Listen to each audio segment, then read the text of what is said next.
Pocharam municipality Rajiv Gruhakalpa సమస్యల మీద ఈరోజు పోచారం కమిషనర్ గారికి మెమోరాండం ఇవ్వటం అనేది జరిగింది. ప్రధానమైనటువంటి సమస్య రాజీవ్ గృహకల్పలో అంబేద్కర్ స్టాచ్యూ వద్ద ఉన్నటువంటి ప్రహరీ గోడను కూల్చివేయాలి అనేది ప్రధానమైనటువంటి సమస్య. దానివలన అక్కడ ఉన్నటువంటి ప్రజలందరికీ కూడా బాగా ఇబ్బంది జరుగుతూ ఉన్నది.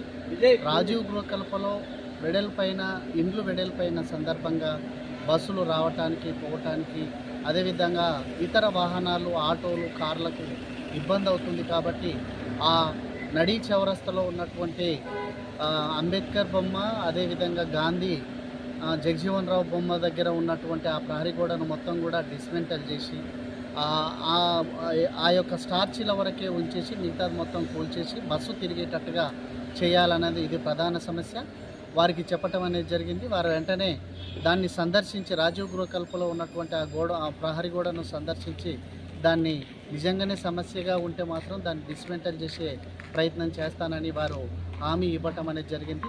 అదేవిధంగా వీధి లైట్లకు సంబంధించి కూడా ప్రస్తుతము ఎక్కడ కూడా వీధి లైట్లు మన మున్సిపాలిటీ వ్యాప్తంగా కొన్ని చోట్ల పోయిన వీధి లైట్లను కూడా వేసుకోవడానికి వీల్లేదు అని అంటే వారు చెప్పింది ఏంటి అని అంటే, వీధి లైట్లకు ఇప్పుడు కొత్తగా కాంట్రాక్టర్కు ఇచ్చాము, కాంట్రాక్టర్ వేస్తాడు, ఒక 2 రోజులు ఓపిక పట్టాలని చెప్పడం అనేది జరిగింది.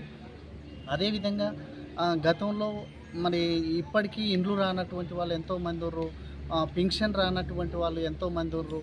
పింఛన్కి సంబంధించి ఇండ్లకు సంబంధించినటువంటి వాళ్ళ దరఖాస్తులను కూడా మీరు పరిశీలించి ఆ పింఛను అదేవిధంగా ఇందిరమ్మ ఇండ్లను కూడా శాంక్షన్ చేసి వారికి అభివృద్ధి పదంలో నడిపించాలి అనేది మరి కమిషనర్ గారిని ఈరోజు కోరటం అనేది జరిగింది. వారు దానికి సానుకూలంగా స్పందించారు.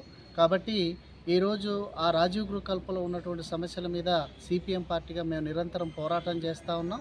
ఇప్పుడు కూడా మా పోరాట ఫలితంగా ఈరోజు మరి కమిషనర్ గారు వచ్చి చూస్తానని చెప్పటం అనేది జరిగింది. ఒకవేళ వాళ్ళు సందర్శించి దాన్ని తీసేయాలని వారికి కోరితే వారు సానుకూలంగా స్పందించారు అనేది ఈ సందర్భంగా D9 టీవీ వారికి తెలియజేయటం జరుగుతూ ఉంది.